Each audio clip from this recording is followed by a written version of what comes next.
এখন আমি যে সৃজনশীল প্রশ্নটা সমাধান করব সেটা হচ্ছে মাদ্রাসা বোর্ড 2018 সালে এসেছে। প্রথম প্রশ্ন হচ্ছে ডি মর্গেনের উপপাদ্য কি। দ্বিতীয় প্রশ্ন হচ্ছে রেজিস্টারে প্রয়োজনীয়তা ব্যাখ্যা করো। এই দুইটা প্রশ্ন তোমরা সুন্দরভাবে শিখে ফেলবে, আমি তোমাদেরকে সমাধান করে দিলাম। এখন আসো তৃতীয় নম্বর যে প্রশ্ন বলছে উদ্দীপকের সর্বশেষ লাইনে সত্য সারণী লিখো।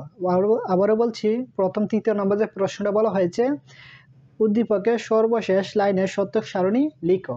তাহলে আমরা প্রথমে লিখব কি, উদ্দীপকের সর্বশেষ লাইনটি হলো এ সমান কি X Y Z plus X Y not Z plus X not Y Z এর সত্য সারণী। আচ্ছা, এখন আমাদের এখানে ইনপুট কয়টা আছে এটা প্রথমে আমাদের দেখতে হবে। এখানে ইনপুট কয়টা আছে বলো তো? এখানে ইনপুট হচ্ছে তিনটে ইনপুট থাকলে আমাদের সূত্র হচ্ছে 2 টু দ্য পাওয়ার n। এর মানে কি ইনপুট সংখ্যা, তো n এর পরিবর্তে আমরা বসাবো 3। আমাদের 2 এর উপরে 3 দিলে কত হয় 8। তাহলে আমাদের গড় সংখ্যা হবে 8টি। তাহলে আমরা 8টি প্রথমে গড় অঙ্কন করব।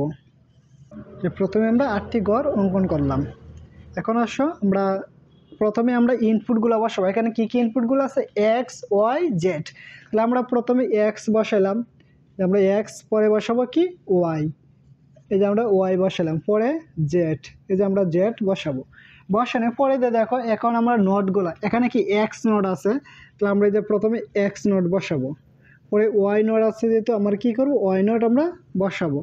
এই যে ওয়াই নোট বসাইলাম, বসানোর পরে এখন আমরা যে কাজটা করবো পরে কি আসছে দেখো, আমরা এক্স নোট ওয়াই নোট বসে এখন হচ্ছে আমাদের এতটুকু বসাবে, প্রথম এতটুকু বসাবো। এখানে কি আছে এক্স ওয়াই জেড, এই যে আমরা এক্স ওয়াই জেড বসালাম, পরে কি আছে এক্স ওয়াই নট জেড, এই যে আমরা এক্স ওয়াই নট জেড বসালাম, পরে কি আছে বলতো এক্স নট ওয়াই জেড, এই যে আমার বসানো শেষ। এখন আমরা মানগুলো বার করব। এখন এই যে গড়গুলো আছে, ইনপুটে যে গড়গুলো আছে এটা পূরণ করার নিয়ম হচ্ছে আমাদের কি গড় জয়টা আছে এর অর্ধেক। যেমন আমাদের এখানে গড় আছে 1 2 3 4 5 6 7 8। যদি 8টা গড় হয় তাহলে কি 4টা 0 4টা 1। আর যদি 16টা গড় হয় তাহলে কি 16-র অর্ধেক করো, তা 16-র অর্ধেক হচ্ছে 8, তার মানে 8টা 0 8টা 1। যেহেতু এখানে আমার গড় হচ্ছে কি কয়টা বলো তো, এখানে গড় হচ্ছে 8টা, তাহলে আমার প্রথম অর্ধেক করো, 8-এর অর্ধেক কত বলো তো 4, তাহলে প্রথম হবে 4টা 0 4টা 1। যেমন আমরা এখানে বসাই যে 4টা 0 আর যে 4টে 1, এই যে আমরা 4টে 1 বসাইলাম। পরে হচ্ছে কি 4-এর অর্ধেক করতে 2, পরে হচ্ছে 2টা 0 2টা 1, এই যে 2টা 0 2টা 1 2টা 0 2টা 1। আবার বলছি প্রথম হচ্ছে 4টা 0 লিখবা, পরে 4টা 1 লিখবা, পরে হচ্ছে 2টা 0 2টা 1 2টা 0 2টা 1, পরে হচ্ছে 1টা 0 1টা 1, এই যে 1টা 0 1টা 1, এই যে 1টা 0 1টা 1 1টা 0 1টা 1, এভাবে লিখবা। আবার বলছি প্রথম 8টা গড় হলে আমরা যে কাজটা করব, প্রথম 8টা গড় হলে কি 4টা 0 4টা 1, পরে হচ্ছে 2টা 0 2টা 1 2টা 0 2টা 1, পরে 1টা 0 1টা 1 1টা 0 1টা 1 বসাবো। পরে হচ্ছে এক্স নট, এক্স নট মানে কি বলতো এক্স এর বিপরীত। এক্স এর মান যদি 1 হয় তাহলে এক্স নটের মান হবে 0, আবার এক্স এর মান যদি 0 হয় তাহলে এক্স নটের মান হবে 1। যেমন এখানে এক্স নট, এক্স এর মান কি আছে বলবো প্রথমে 4টা 0, তো আমরা এক্স নটের মান হবে প্রথমে কি 4টা 0 থাকলে 4টা 1, মানে বিপরীত 1 থাকলে 0 0 থাকলে 1। যেমন এখানে 4টা 1 আছে, তো আমরা লিখবো কি 4টা 0, এই যে আমরা 4টা 0 লিখলাম, এতটুকুই কাজ। তার মানে এখানে তো ওয়াই নট মানে কি বলতো ওয়াই এর বিপরীত। যেমন ওয়াই এর মান, ওয়াই এর মান যদি 0 হয় তাহলে আমরা লিখবো 1, যেমন 0 আসলে লিখবো কি 1, যেমন 1 আসলে লিখবো 0, 1 আসলে লিখবো 0, 0 থাকলে লিখবো 1, 0 থাকলে লিখবো 1, এই যে 1 থাকলে 0, এভাবে লিখবো আমরা। মানে নট মানে হচ্ছে বিপরীত। এখন সব পড়েছে এক্স ওয়াই জেড, মানে এক্স এর সাথে ওয়াই এর সাথে জেড, এই তিনটে আছে কি বলতো গুণ আকার আছে। তো এই তিনটে করে আমরা গুণ করে গুণফলটা আমরা এই ঘরের মধ্যে লিখবো। যেমন আমরা যেমন এক্স ওয়াই জেড, এই যে এই তিনটে বার গুণ করো, 0-র সাথে 0 গুণ করো, আবার 0, তিনটে 0 গুণ করলে গুণফল কত হয় বলো তো 0 হয়। এই যে আমরা এখানে 0 লিখবো।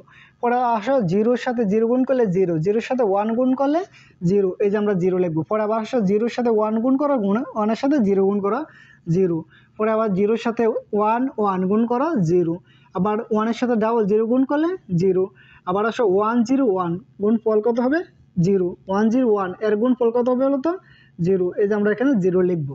পরে আসো 1 4 on 1 4 on 0 সমান হচ্ছে 0, পরে 3 1 মানে তিনটে 1 যদি আমরা একসাথে গুণ করি কত হইব ওয়ান, এই যে আমরা ওয়ান পাইলাম। পরে আসো পরে এক্স এর সাথে গুণ করো এক্স ওয়াই নট, ওয়াই এর সাথে ওয়াই নটের সাথে গুণ করো জেড।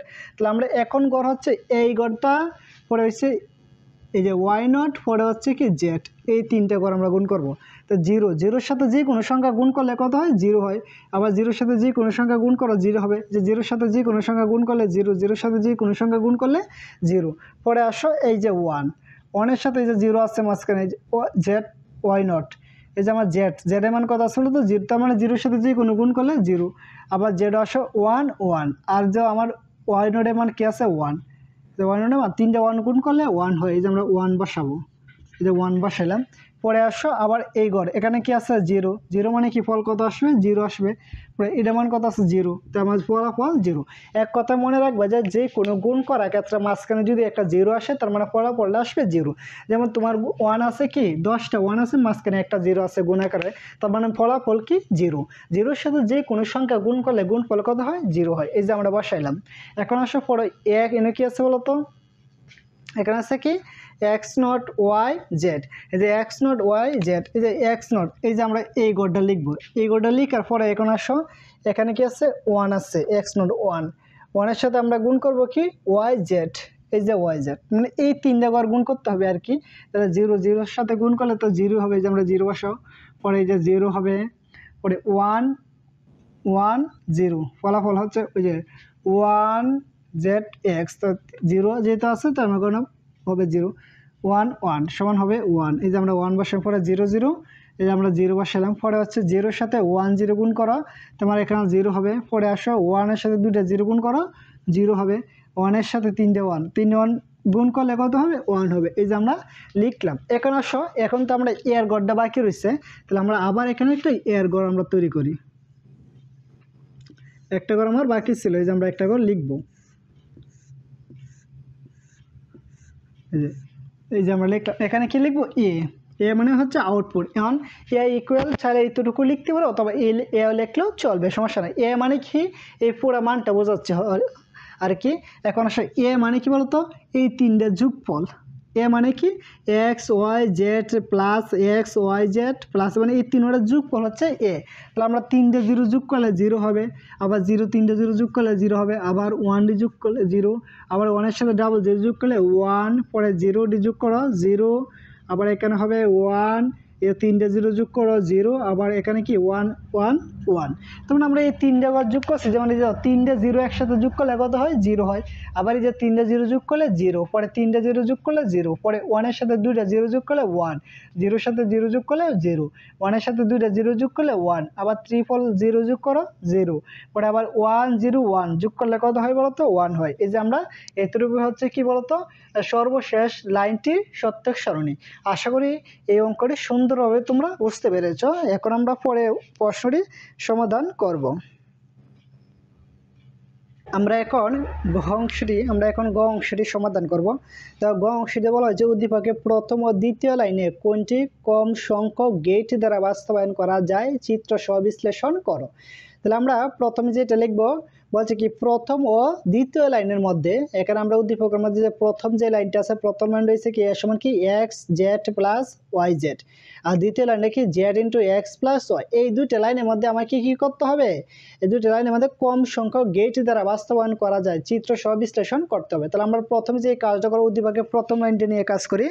তো আমরা লিখবো উদ্দীপকের প্রথম লাইনের সমীকরণ। তো আমরা উদ্দীপকে প্রথম লাইনের যে সমীকরণ হচ্ছে কি X Z plus Y Z, এই যে আমরা লিখলাম।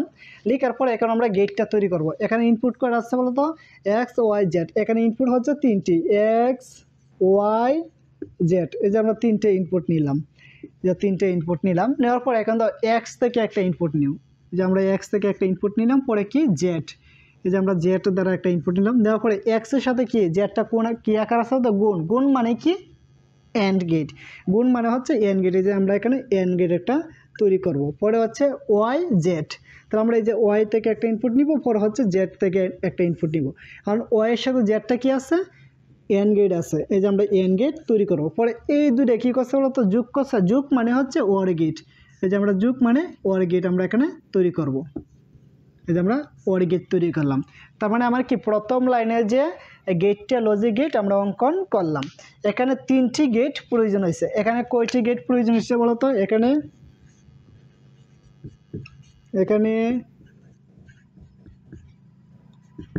3টি গেট প্রয়োজন হয়েছে। তার মানে আমাদের এখানে গেট কয়টা টোটাল হয়েছে? এই যে একটা গেট 2 3, তাহলে আমরা লিখে দিব এখানে 3টি গেট প্রয়োজন হয়েছে। বলছিল কি প্রথম ও দ্বিতীয় লাইনের মধ্যে আমার কম সংখ্যক কোনটার মধ্যে গেট প্রয়োজন হয়েছে। তাহলে আমরা প্রথম যে লাইনটা আছে এটার মধ্যে আমরা লজিক চিত্র অঙ্কন করে দেখলাম, এখানে আমরা 3টা গেট হয়েছে। এখন দেখবো দ্বিতীয়ের মধ্যে কি আসলে 3টা গেট হয় না আর বেশি হয়। এখন আমরা দ্বিতীয় লাইনটির সমীকরণ লিখব।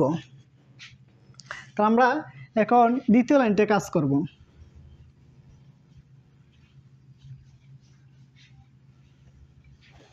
তো আমরা লিখব উদ্দীপকে দ্বিতীয় লাইনের সমীকরণ। তো দ্বিতীয় লাইনের যে সমীকরণটা হচ্ছে কি বলতো? দ্বিতীয় লাইনের সমীকরণ হচ্ছে Z into X plus Y, Z into X plus Y. তো আমরা দ্বিতীয় লাইনের সমীকরণ হচ্ছে কি Z into X plus Y, Z into X plus Y. এখন আমরা এটা চিত্রটা তৈরি করি। প্রথম হচ্ছে এক্স, পরে হচ্ছে ওয়াই, পরে জেড। যে আমরা 3টে নিলাম ইনপুট, নেওয়ার পরে প্রথম কি এক্স, পরে হচ্ছে ওয়াই। এই যে আমরা ওয়াই নিলাম, নেওয়ার পরে এক্স এর সাথে ওয়াইটা হচ্ছে কি যোগ, যোগ মানে কি ওয়ার গেট। এই যে আমরা ওয়ার গেট তৈরি করলাম। পরে আবার জেডটা কি করছে, এটার সাথে গুণ করা হয়েছে। তো আমরা জেড একটা ইনপুট নিব, নেওয়ার পরে গুণ মানে কি এন গেট। এই যে আমরা এন গেট তৈরি করব।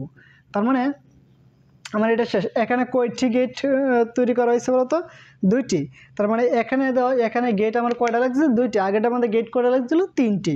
এখন আমরা যেটা লিখব, এখানে দেখা যাচ্ছে প্রথম লাইনের সমীকরণটি বাস্তবায়নের জন্য 3টি গেট প্রয়োজন, অপরদিকে দ্বিতীয় লাইনের সমীকরণটি বাস্তবায়নের জন্য 2টি গেট প্রয়োজন।